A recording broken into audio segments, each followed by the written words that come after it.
নমস্কার বন্ধুরা বন্ধুরা একটা কথা মনে রাখবেন, নতুন সরকার এলে প্রথম 6 মাসকে বলা হয় হানিমুন পিরিয়ড। মানে এই সময়ে সরকার যত বড়সড় সিদ্ধান্তই নিক না কেন জনগণ অনেকটা সহনশীল থাকে। ভুল হলেও মানুষ ভাবে আরে নতুন সরকার এসেছে, একটু সময় তো লাগবেই। ভারত, ইউরোপ কিংবা আমেরিকা সব দেশেই একই নিয়ম। আর এই সুযোগটাই পেয়েছিল ডোনাল্ড ট্রাম্পের সরকার। ট্রাম্প ক্ষমতায় আসার পর প্রথম 5-6 মাস বিশ্বজুড়ে দেশগুলো ভেবেছিল আরে নতুন প্রেসিডেন্ট এসেছে, কিছুদিন তো উত্তেজনা থাকবে, নিজের দেওয়া প্রতিশ্রুতি পূরণ করতে কিছু অদ্ভুত পদক্ষেপ নিতেই পারে, তাই ধৈর্য ধরাই ভালো। তাই কোনো দেশ কিন্তু তৎক্ষণাৎ প্রতিক্রিয়া জানায়নি। কেউ চেয়েছিল আলোচনার মাধ্যমে সমস্যার সমাধান করতে, আবার কেউ অন্য কোনো ট্যাকটিক কিন্তু কাজে লাগাচ্ছিল।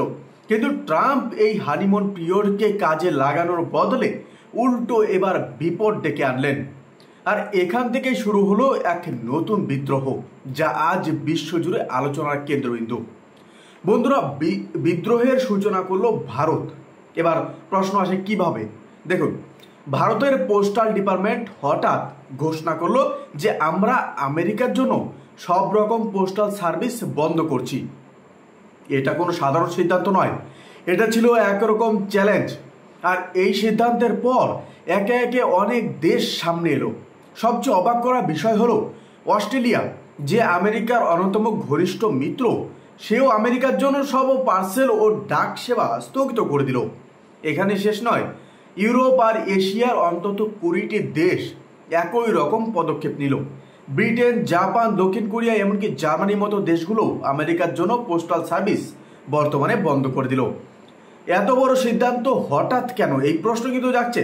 বন্ধুরা, এর পেছনে কারণ লুকিয়ে আছে ট্রাম্পের এক জেদি সিদ্ধান্তে। বন্ধুরা, এবার আসল ঘটনা শুনুন। প্রায় 1 সপ্তাহ আগে ট্রাম্প সরকার এক নির্দেশ জারি করলো, যা পুরো কেলেঙ্কারি শুরু করলো।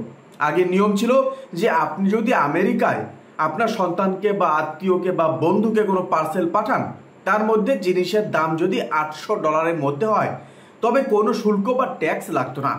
মানে 60 থেকে 65 হাজার টাকার জিনিসও কর মুক্তভাবে পৌঁছে যেত। এই সুবিধার জন্য অনেকে রাখি, মিষ্টি, জামা কাপড় বা ছোটোখাটো গিফট পাঠাতেন। কিন্তু ট্রাম্প হঠাৎ ওই ঘোষণা দিলেন এখন থেকে $200 বেশি মূল্যের কোনো জিনিস পাঠালে তাতে ভারী শুল্ক বা ট্যারিফ দিতে হবে। শুধু তাই নয়, সেই শুল্ক পাঠানোর দেশ থেকেই আদায় হবে। মানে ধরুন আপনি ভারতে বসে আমেরিকায় পার্সেল পাঠাচ্ছেন, তবে ভারতীয় ডাক বিভাগ আপনার কাছ থেকে সেই শুল্ক নেবে আর সেটা আমেরিকাকে দিয়ে দেবে। এই সিদ্ধান্ত কেন তুগলকি ফরমান বলা হচ্ছে, এটা এবার আপনাদের বোঝাই। কারণ এত বড় পরিবর্তন আনার আগে আমেরিকা একবারও ভারত সরকারকে জিজ্ঞেস করেনি, না ইউরোপের কোনো দেশকে জানিয়েছে, না অন্য কোনো দেশের ডাক বিভাগের সাথে আলোচনা করেছে। পুরোপুরি একতরফা সিদ্ধান্ত, যা মন চায় তা সিদ্ধান্ত নিয়েছে। আর তার ফলেই ভারত কড়া জবাব দিল। আমাদের পোস্টাল সার্ভিস অনির্দিষ্টকালের জন্য আমেরিকার দিকে বন্ধ। ভারতের পর তো যেন একদম ঝড় বয়ে গেল। একে একে 20টিরও বেশি দেশ একই সিদ্ধান্ত নিল। এখন প্রশ্ন হলো, এটা কি শুধু প্রতীকী পদক্ষেপ, না এর ভেতরে লুকিয়ে আছে বড় বার্তা? বন্ধুরা, সব দেশ ট্রাম্পকে বোঝাতে চাইছে তুমি যদি একতরফা সিদ্ধান্ত নাও তাহলে তার পরিণতি কিন্তু ভোগ করতে হবে। আর এটা কেবল শুরু। আগামী দিনে যদি আমেরিকা এমন তুগলকি ফরমান জারি করে, তবে কিন্তু তাকে সমান জোরে জবাব দেওয়া হবে। বন্ধুরা, আমার মতে এটা কিন্তু ছোট্ট পদক্ষেপ হলেও এর প্রভাব কিন্তু বিশাল। কারণ এতদিন দেশগুলো আমেরিকার বিরুদ্ধে একসাথে দাঁড়াতে সাহস পেত না, কিন্তু এবার সবাই এক হয়ে বলছে এনাফ ইজ এনাফ। এখন দেখার বিষয় যে ট্রাম্প কি তার এই সিদ্ধান্তে পরিবর্তন আনবে নাকি এক গুইমে ধরে রাখবে। যাই হোক, আপডেট আমি আপনাদেরকে জানাবো, পরবর্তী আপডেট যা আসবে।